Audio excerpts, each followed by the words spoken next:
Good morning. Thanks for joining us for another Emozen podcast. It's where we have conversations to help people lean into the best of life so we stop running from the worst of it. And today I am super excited to welcome my guest and friend, Lorenda Carr, who is a QHHT L1P practitioner. We're going to be making a connection today between Jung's work with the universal consciousness and the work that Lorenda does, and QHHT. Lorenda, welcome. Why don't you tell us what QHHT stands for? Oh, QHHT, Quantum Healing Hypnosis Technique. It is basically hypnosis that helps us through various things in our lifetime, whether it's past or present. Well, and we'll be talking about my experience of QHHT because I always like to participate in the services that I promote, and it was very helpful for me, and we'll talk about that as we go. But the thing that I love about this work and you doing the work is that you actually You've gotten the training, you've got the ethical understanding of how to approach the unconscious mind. And when we're talking about, from my work as a licensed marriage and family therapist, I know hypnosis is a very powerful healing tool. But from the perspective of Jung, and you don't have to come in on this, I'm just making the connection here. All human beings share a subconscious mind. And the subconscious mind is what stores memories of all human beings, alive and dead. So it kind of goes back to what quote unquote new age people call Akashic records, right? But it's not really, they're not, I don't know if they're synonymous or not, but you can make a connection there. And humans, from Jung's perspective, are connected through the collective unconscious, and any of these synchronicities that are picked up through like hypnosis or even tarot reading, those synchronicities are repeated occurrences of archetypes. And you can't get that with the conscious mind. And there's so much to know accessing in a healthy, safe way the subconscious mind. So tell me a little bit about the training and how long, what goes into that. Well, the training, my version was actually online because I started this journey when I had time during the pandemic. I was like, how do I up my game? I really want to do this. Yes. And I actually had time. And Dolores Cannon and her daughter Julia have done a phenomenal job of creating a really it's very comprehensive program. So I had to go through the training of learning all the ethics and yes, the do's and the don'ts first. And it was, quite a bit of video work, quite a bit of studying. And of course, you take your tests for each module, whatever. But then after I was done with the book portion of it, I had to do basically like a practicum. I had to do so many free, find 25, 30 guinea pigs really good friends who needed help in their life. Yeah, I hear you.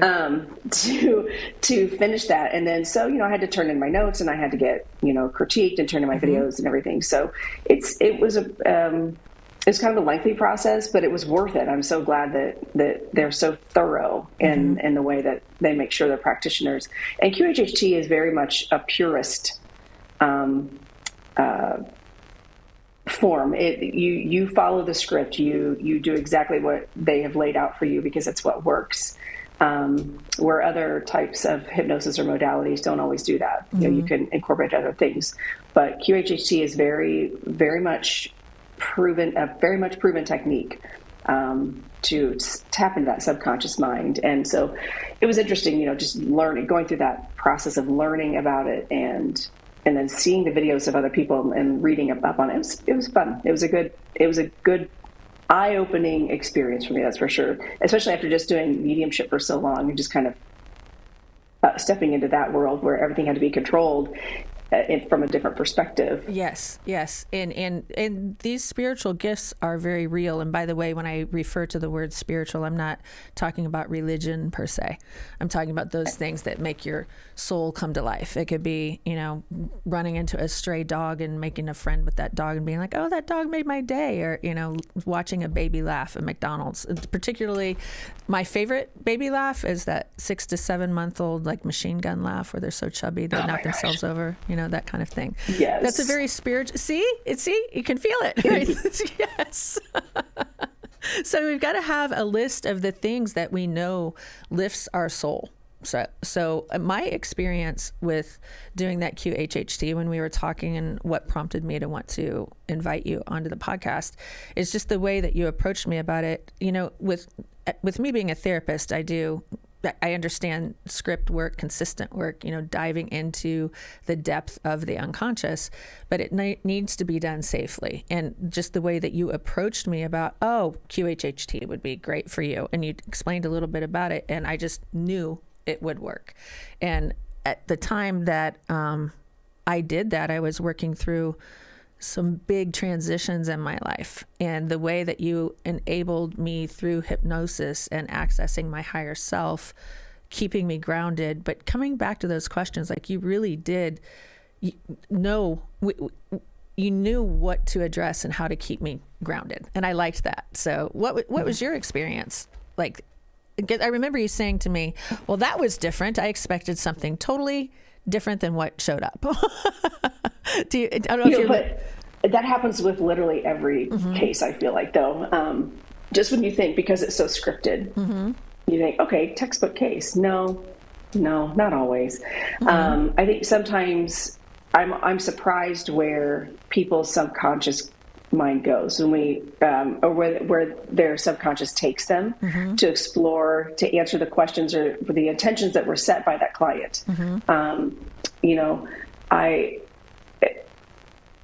Sometimes we just go in different directions than you could ever imagine. And I find that people will come out of that hypnosis and be like, wow, didn't see that coming. And it just depends on that person, their experience and what their subconscious needs them to know. So we've had people that land on other planets. Now, whether you believe that you can be an alien in a past life or not is irrelevant. It is the fact that that's where your subconscious mind took you and gave you that imagery. And then you talk to this, then you address the subconscious later and say, why did you show that? What is that? And I think that's where I think the surprises came in with your case, without like going into your specific reading or your specific session, but is the answers that we got from the subconscious. That, because I know you, but not that. I mean, I don't know you, like everything about you. So I think that's what kind of threw me, is that, wow, I just didn't see that coming. And that happens a lot. Right. That happens a lot with this work. Right. Well, the thing about the images that came up, it also reminds me of Jung's active imagination process. And you'll resonate with this. Sometimes when people come into session and talk about dreams, right?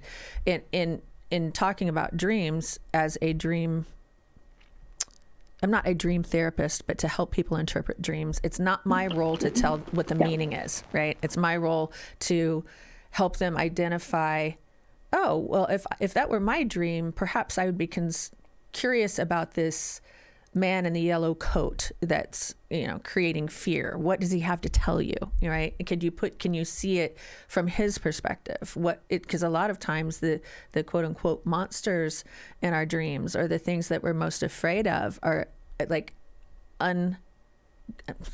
unacknowledged parts of ourself, right? Yes. And that's how we create a lot of our neuroses, because we don't talk with our unconscious self, our subconscious self. And not only with this process are you accessing your unconscious mind, you've got someone guiding you when you're in that unconscious space who knows what they're doing, keeping you grounded, keeping you safe, asking direct questions, keeping it contained. And you did such a good job of that. How is it helpful for you? What do you like about the work? I mean, I enjoy at the risk of sounding cliche, I enjoy helping people. I always have. But I'm also that person that my mama always said growing up, God helps those who helps themselves. And I feel like QHHT, I am able to help someone help themselves, because in QHHT, like any kind of this type of hypnosis work, there is no suggestion. I'm not suggesting to you, oh, you're not going to like chocolate anymore. People Right. come to me all the time like, oh, can you help me lose weight? I'm like, can you help you lose weight?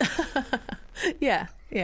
This is on you. But I find that the kind of work that I do with the QHHT and even other modalities, my job, I feel, is to empower someone to not need me long term. 100%. Yeah. And to empower that person to see, oh my gosh, I have a lot more control over my life than I think I do, than I ever thought I did. And I don't. A lot of times we have a great experience when I have a client, and I'll touch base with them later. Or they'll say late, they'll touch base with me later. But for the most part, it's like one and done, and like they move on about their lives, and they have the feedback I've gotten has been, I don't need to do all these things. I don't need to spend the money to get the answers from other people. I have the answers in me. That to me is 100% why I do this, is because they feel empowered to do this themselves. And they see that the answers really do lie in them, whether it's from a spiritual religious perspective or whether it's an organic, we are here, ashes to ashes, dust to dust, like there's no other powers that be, we're just here. Either way, our mind works in a mysterious way. And I find that allowing someone to see that they have the power to tap into that is priceless. It's priceless. Well, and this is another modality of using the collective unconscious to assign structure and meaning to a person's world, right? Because that's where people start to feel a little off kilter when they can't make meaning out of what's happening. So yeah, most people that come to me have a sense of, I feel chaotic. Like things feel chaotic. And this, I believe, and from my experience, that this modality allows control. And it gives permission. And it's amazing to me how many of us need permission to heal ourselves and to have self-care. But when our higher self says, listen, you got to do this, this, and this, and you this is what your life goal is. This is what you need to do. By the way, you didn't come here to be miserable. Right. And it gives that person permission to be happy, and it gives that person a new sense of it just gives them a new perspective on the world around them. And I think it's so important. And it is, whether you're tapping into a religious bigger consciousness, it doesn't matter. What your belief system is. It works. Yeah. It surely does. And you mentioned whether people believe in God or not. We're talking about life force energy here without sounding cheesy, but that's literally what it is. And if you're going with that the God concept, however you view that higher part of life, that numinous is the awesome presence of a being that's higher than us, or an energy that's more powerful, right? And it's an energy that you can really feel. It's an electromagnetic frequency, measurable energy.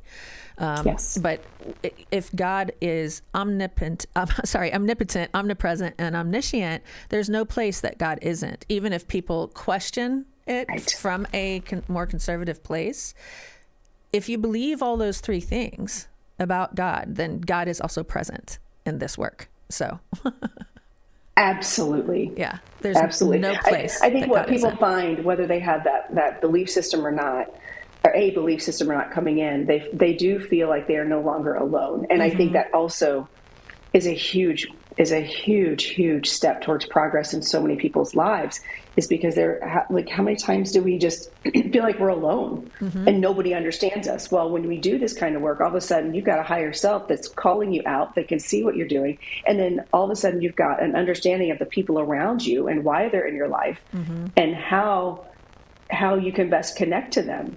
Yes. And no longer do you feel alone.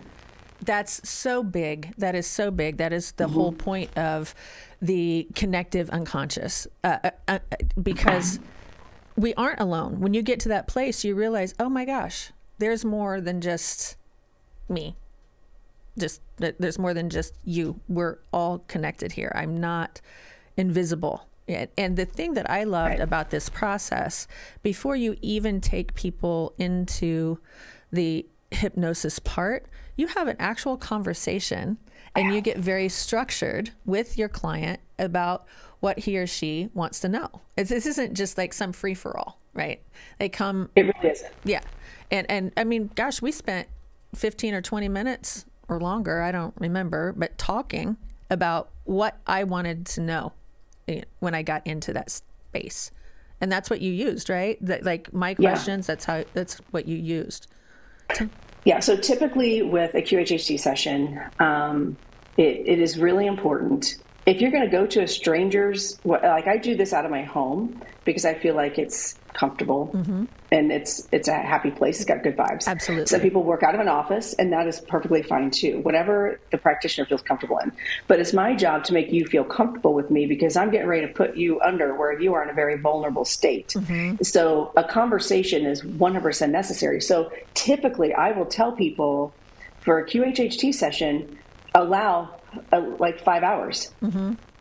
You're not going to be under for 5 hours, but depending on the work that I say, first thing, why are you here?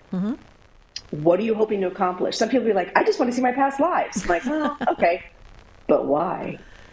Yes. But why?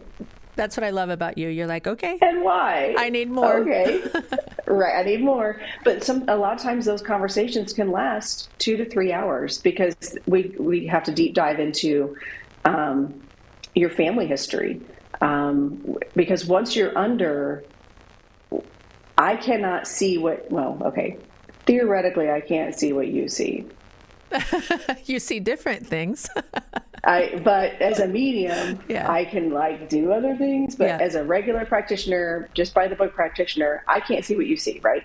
So I need to know we completely try to disengage the logical side of your brain when you're in hypnosis. So I've had people talk about, oh yeah, that's my brother. Well, I don't know if that's your brother from this life or another life. So it's so important for me to know the cast of characters.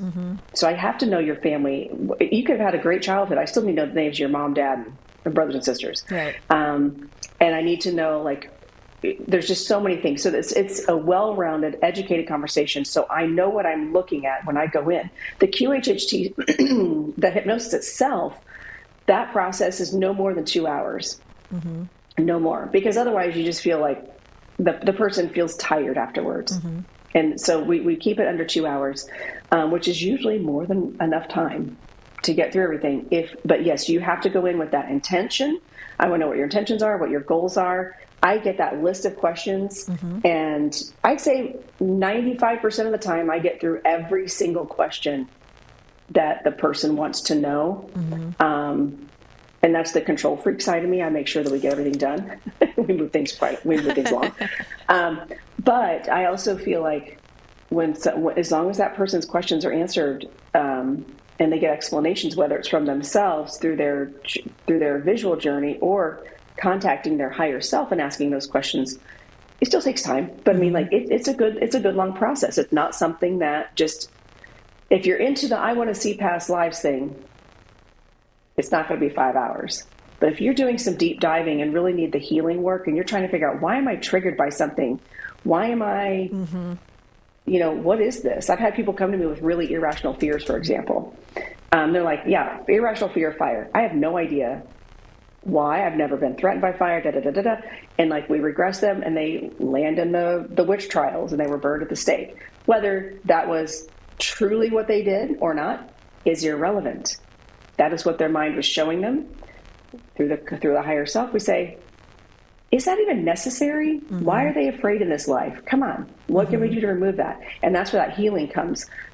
Again, spiritual or not, that higher conscious mind has the ability to say, no, it's really not necessary. And so that's where, again, it takes up a lot of that time, but there's just in-depth, it's all in-depth conversations with that person, even while they're under hypnosis. Well, and to really dig deep in. And you mentioned the Salem Witch Trials. Is that true or not? Again, it's irrelevant.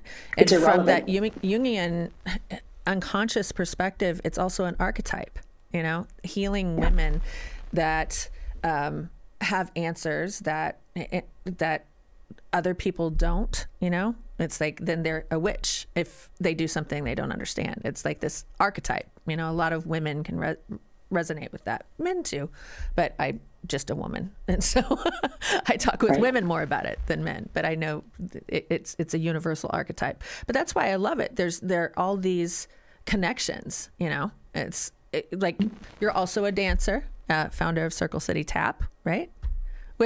Which is not, we had a funny little conversation this morning, which is not a brewery, right? It's not. It's not a brewery. It's a tap. There is, I think you said, a Circle City Tap, but you have. There is, but it was after. It was after you had yours. You're the original. You're the OG. And so you're a professional dancer, tap dancer as well. Very good. Yeah, I just wanted to throw that little part in too, because would it be possible to combine tap dance and beer taps? I'm just saying. I just want 10% of that. Yes. We have actually, when we were at a theater festival in downtown Indianapolis, it's very popular, called Indie Fringe. They actually, several years ago, started doing a beer tent. And so they had us come and tap the beer tent. Oh my gosh. And tap, because it was their opening day of having the beer tent and tapping the kegs. So yes. That's fun. And when we do, when the adults in the company go do fun things like German Fest, of course there's beer involved. Yeah. Yeah. So you can pull that tap in occasionally. Absolutely. There is a market for it. I just haven't quite figured out how to merge them yet, other than, Yeah, I know. That's funny. Well, the other part that I became aware of today, you also have a new certification called Beyond Quantum Healing Certified Practitioner. Tell me about that. What is that? Okay, so this I'm really excited about because I love QHHT. It has been amazing. What QHHT does or what BQH does is it levels up QHHT. Okay. Now, I may have clients that come to me that say, I want QHHT. I've studied up on C.N. I want a purist specific experience. Great. We do that. If someone is open to taking that experience, but allowing myself to add mediumship, incorporating spirit guides. If they're looking more for that spiritual experience, I can take all those other modalities, even down to water alchemy, as you begin and setting intentions. And if someone's a Reiki practitioner, they can incorporate Reiki during their session. That is very similar to, and BQH was actually founded by a protege of C.N. Okay. And C.N. gave written video confirmation, like all the things to give her permission to level this up, because Dolores knew we got to let this evolve. And so with the pandemic, when it happened, here I'm doing QHHT, then I'm like, yeah, who wants to come to my house? They're like, COVID, And so I was like, how do we take this? Because through TikTok, I've come across a lot of people who could really benefit from this work, but they don't live close. So how can I do this online? Because QHHT is very specific. You have to be in person. BQH opens it up to allow, we got the training to be able to do it safely online, to set those intentions of how to fix, troubleshoot if there's an issue halfway through. And so with BQH, it's a game changer, because it just helps me as a practitioner level up what I can offer to a client by still doing the hypnosis, still doing the regression. I don't even like to call it hypnosis. It's a guided regression. Yes. Which is different. It is, because most people now, and I believe because our awareness is so much higher, the vibration of humanity in general, we're just so much more aware, much more educated. We're open to things. And it used to be back in the old days with QHHT, people would wake up and they would remember nothing. They would go strictly off of what was on the recording. Now people come out of it, and you can attest to this. You're like, but I remember everything. It's like a dream, and it can fade, which is why we record it. But people are starting to remember and have easier access to that. The BQH, the Beyond Quantum Healing, just levels that up. Okay. And it allows for a different type of healing as well. So we're not just going in and contacting your higher self. We may say, okay, so let's go to this particular room, this healing room. Okay, let's look around and let's find your spirit guides, or let's find the healer in the room, not even being super specific. Let that person decide who it is that is going to do the work. And it just completely changes the landscape, I think, and it opens it up. It opens it up because you're still doing QHHT plus. Yeah. And that makes sense. I mean, when I'm thinking of depth psychology, which is what Jungian psychoanalysts do, and they go very deep. Sometimes even in session, you'll hear it as psychoanalysts say, I need to drop in, and it'll get quiet for a little bit because you've got to tune in to the numinous, what I'm talking about, right? The higher frequency. And, you know, a lot of just heart-focused work that I do is very similar. And it's a nice complement. It's very similar because you have to connect in from the heart. When we walk around as humans and we get really cerebral, and sometimes it can be hard for very cerebral people to drop into the heart. Like, I'm kind of revisiting what you said earlier, but people will be like, oh, well, I'm making this up. Yes, pretend. Just pretend. Go with it. Yeah, go with it as much as you can, because we want to see what comes of it. You know, sometimes in therapy, I'll have people draw an image of their fear. What does it look like? What's the texture? Which is similar to what you're talking about. You know, you didn't use this metaphor, but I'm going to. It's kind of like hypnosis or active imagery. It's like putting a mask on and snorkeling. You just kind of peer into a different realm for a moment, right? And so, and I think that's similar to what you're doing, if not exactly what you're doing. That's a great analogy, actually. It's, you know, the ocean is a world we don't often understand, but you put the mask on and you see it from a distorted perspective. Yes. You're not in it necessarily. You might be in it, but you don't, you know, it is. That's a really great analogy, which is funny because BQH utilizes water alchemy and setting intentions through water. And even as a practitioner and with the client, like we do a whole water alchemy intention setting process before the session, because the idea is that water will carry and allow that energy to flow. It's a life force. 100%. You know, so it's gonna flow. And also with BQH, I am allowed and able to feel, if I allow myself, I am able to feel what you're doing.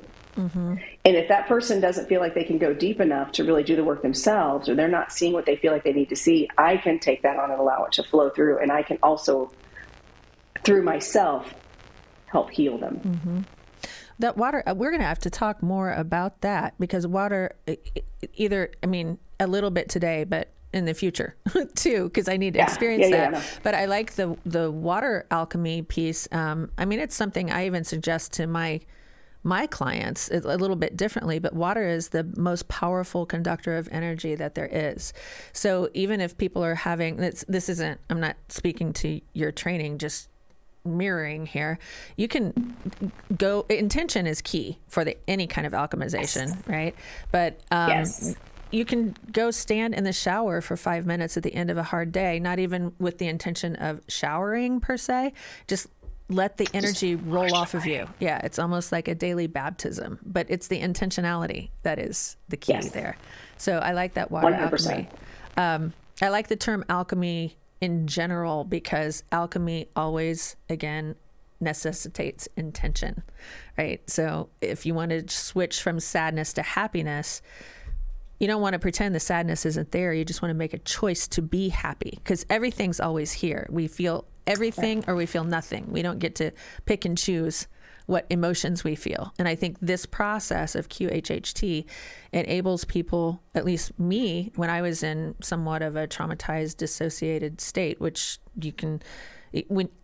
that's something that we'll talk about too. I mean, everybody can be traumatized and dissociated and not even know it really. A lot of people, especially post COVID, right?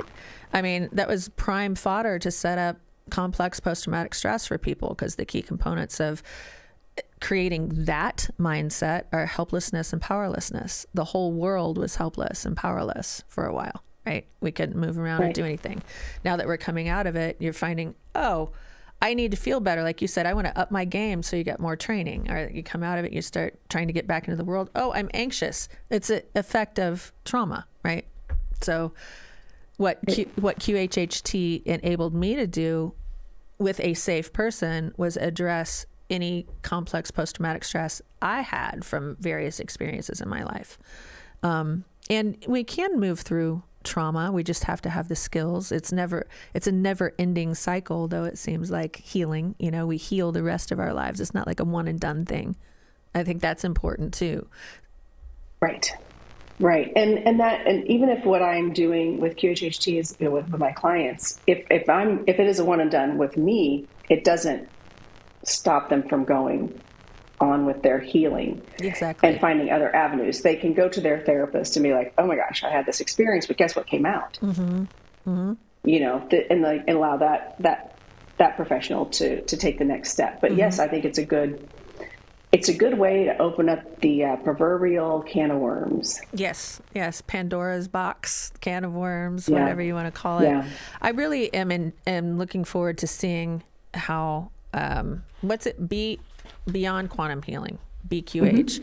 BQH. Yeah. I'm looking forward to doing that process with you next, because I listened to the tape that we made during my session, and I waited a little bit, because like you said, when you come out of it, you're tired, it's like, oh my gosh, I just addressed a lot. You can feel it. It's like that soul tired kind of feeling. You just want to go home and take a nap. But in the last couple of weeks, I listened again for my own benefit, but also in preparation for today. And it's pretty amazing how everything started to make sense. And I'm glad I waited to listen, because I feel like I would have been like too close to the experience. Sometimes you need a little bit of distance to kind of look back on it.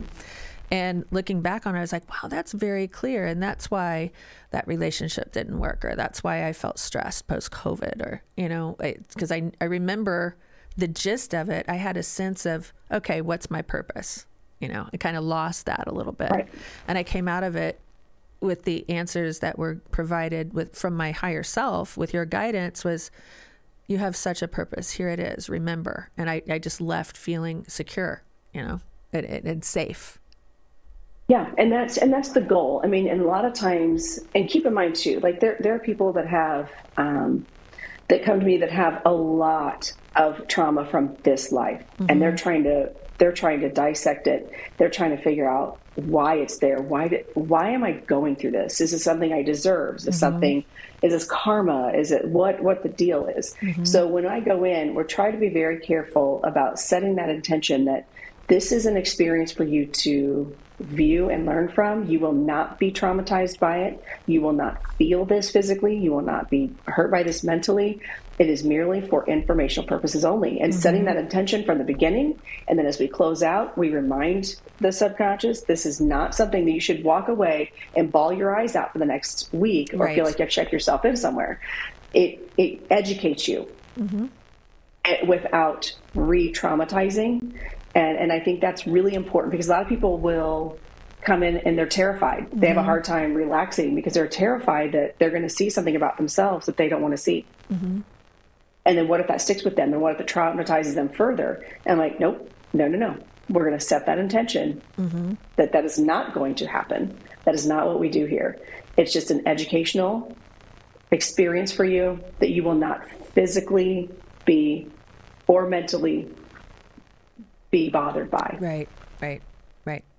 And that's why I wanted to bring you on the show, because you do have such an ethical understanding of how important it is when you're working with someone's unconscious mind to keep them safe and grounded, and that your presence is crucial for that, right? That's key.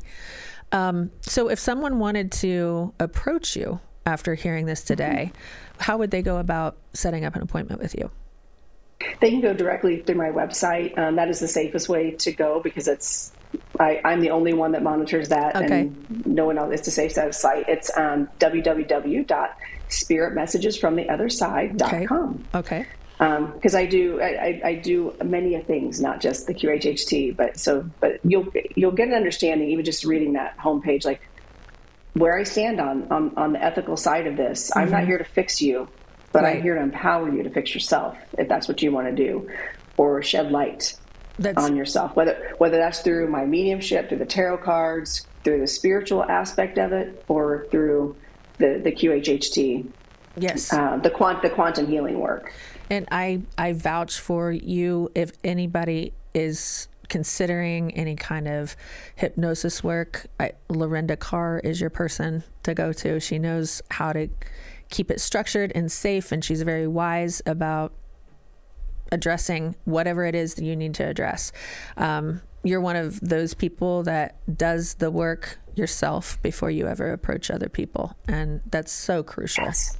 That's so crucial. 100%. Yeah, I've got another friend here that lives not too far from me that is also a QHHT practitioner, and before I ever started working on anybody else, like she and I did work together, just to make sure we knew, we could check each other and make sure we were coming from that ethical standpoint.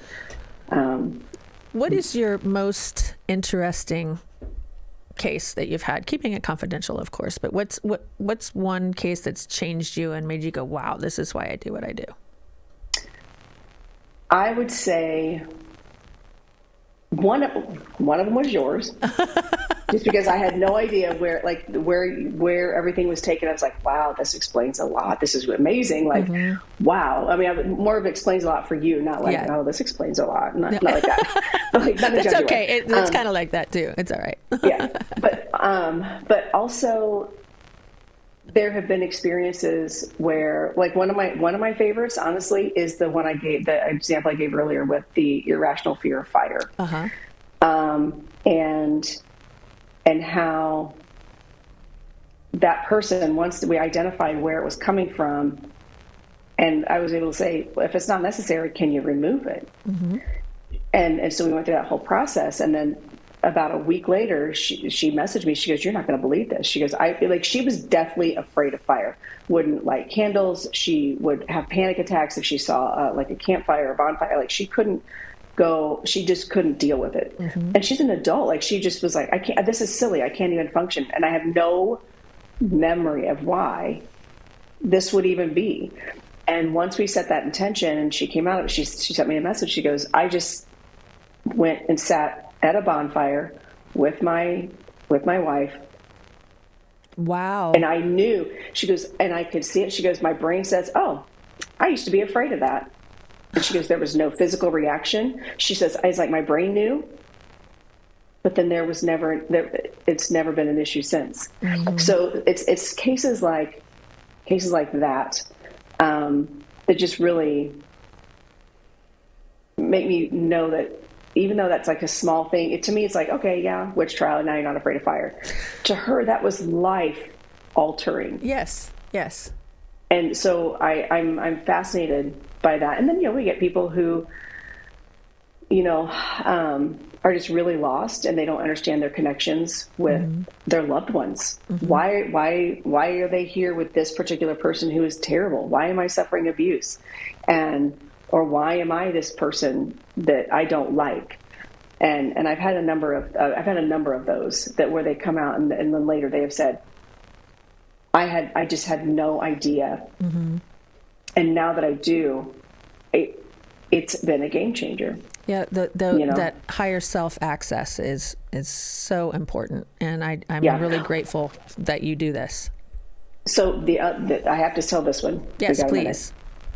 One of my other mind blowing sessions was my client she was in one of her lifetimes, and then she kept in each of her lifetimes, she kept like unaliving herself, like over and over again. And because she just didn't feel love, and all these tragedies would happen and all these terrible things would happen in each of these lifetimes. Well, then she comes into a lifetime where she's happy with her person, but she just still felt unloved. And Spirit was like, "Listen, you don't get to do this." Like she had like 7 children. and a husband. She was depressed and unhappy, and decided she couldn't do this anymore. It was a subconscious decision. So she's giving birth to number 8. And then all of a sudden she goes, wait, I just died.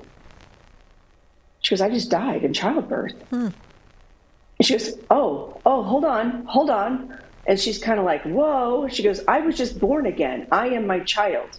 Wow. I've never had that happen.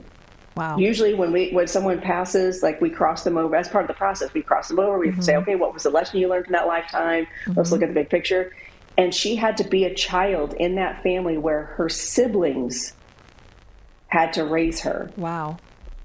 And love her and talked about her. That was the way she had to learn her lesson, that she was loved unconditionally, was hearing her children talk about how amazing their mother was. Wow.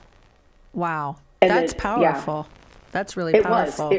It really was. It really was. And that's one that will stick with me, because then when people are like, well, can you just come back right away? I'm like, according to this one, you can.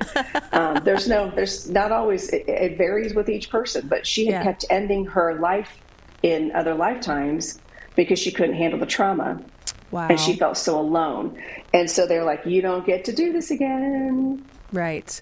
So gosh, just right giving that in. voice, that goes back to like the way that you're able to talk through that and give that life and make it have meaning is a direct correlation to Jung's active imagination work. It's really powerful. I love the process, and I am personally going to be setting up another appointment at some point for this Beyond Quantum Healing combo that you do, because you really do good work. So again, please repeat your website again so that people know. Just repetition. www.spiritmessagesfromtheotherside.com. And what I recommend is, especially if you can't come to me in person, because I'm in Indiana, if you can't get to me in person for the QHHT, just message me. Go through the contact us. I answer all of them and say, hey, I'm interested in this. Or if you have questions, if you're not sure, if it's right for you, message me, and we just kind of go from there. I try to be very one-on-one. I'm not that person that puts my calendar up on the website and like, yeah, you pick a date and we'll work it out. No, I work very one-on-one with my clients, even with readings. So yeah, just contact us, through the website, and I'll get back to you to answer any questions, because if you're far away, BQH will be the option. Okay. I can still do the QHHT process with the safety protocols of the BQH. Okay. Well, that's good to know. So the people don't have to be in Indiana. You can do these things online with people. Fantastic. Correct. Well, what a benefit, what a blessing for everyone that you're available like that. Well, Lorenda, thank you so much for your time this morning. I really love the work that you do. Remember, you've got a pretty big following on TikTok too, right? I do. Yeah. I do. Which is funny because it was just kind of a fun thing to do for me. But yes, Lorenda Carr medium, and watch out for scammers. Make sure there's a number of fake accounts with my name, so make sure you're the one with the 14 point whatever thousand followers. But a lot of times what I'll do is I'll go on live, and if you're following me, you'll get notification. And I'll go on live and I'll do tarot readings. I'll do mediumship readings.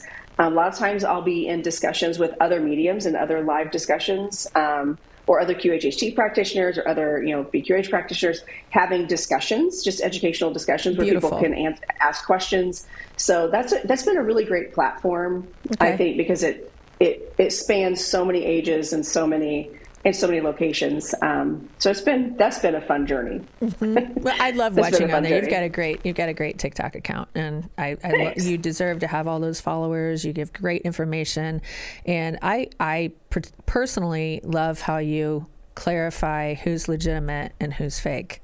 We talked about it earlier this morning as we were preparing for the podcast, and I told you I bet you 4 or 5 times a week I get in my inbox, I read your name, felt the energy, and knew you wanted to a reading, and I'm just like, oh, 0 for 1. If you're that psychic, you missed the ball here. I do not. I have my people for that. Right. Well, and that goes the same for any of the social media. If you start following a spiritual person or someone, that's claiming to be whatever, and then you immediately get a message in your inbox, block them. They're fake. It's a fake. If they say grand rising, loved one, it's fake. I'm pretty much with you there too. It's like there's no authenticity. So this is about discerning the true practitioners versus people that are kind of the false prophets or the scammers or however you want to refer to that. I can't say it enough. Do vet your people. Do your research. If someone reaches out to you, and you know what, go to their page, see how many followers they have, how they, what are they doing, what are their videos, what kind of content are they putting out, where's the website, do they have an actual website? Right. My website is on every one of my social media accounts, and it's a secure website, so nobody can just fake it and pretend they're me, all around. So yeah, and if you're ever questioned, click on the website, contact me directly, and I'll tell you if it's me or not. Yeah, and you would be very happy doing work with Lorenda. You'd come away with some insights that I believe you wouldn't find anyplace else. And it's a great adjunct to therapy. If you're in therapy, if you're not in therapy and you just want to learn about yourself, that's another good tool. It's a very progressive, self-reflective application of personal growth. And you do a really good job of it. So thank you so much. And as someone who loves therapy and is a big proponent of therapy, I love this work because I think it does. It adds to whatever you're already doing. Yes. It's a benefit. It's not a replacement. It's a benefit. It's an adjunct. Or like I said, you don't even have to be in therapy to use it. It's just beneficial. I'm just saying. Yeah, it's great. So thank you very much for showing up, and thanks for joining us today, everyone, at the Emozen podcast. This is one of the ways to lean into the best of life. Call Lorenda. Call Krista if you want therapy or meditation coaching or just, stress management coaching. I do all of that work as well. If you're new to this podcast, go ahead and click like. We have a lot of great conversations with wonderful people like Lorenda coming up and previously. And I'll look forward to chatting with everybody next podcast. So thanks for joining us today and have a great day, everyone. Thank you for having me. Mention the Venmo. It's going to pop up on the screen. And if you would like to contribute to further podcasts, because there are fees for it, you can drop a donation at Venmo, which is going to be popping up here. I have a Venmo account, and I also have a there it is. Yep. Yeah, look at Krista /Anderson, what is that? /11. Oh, it's gone. We were laughing earlier too about why don't we know our stuff? We got to have our things memorized. Thanks for flashing that up there, Jason. Hope you all saw that because I just screwed it up. They can rewind it. Yeah, it's okay. But yeah, thanks so much. Have a wonderful Friday. Thanks, Lorenda. I'll be talking to you soon. Thank you. Okay. Bye-bye. Have a good day. Thanks, you too. Bye.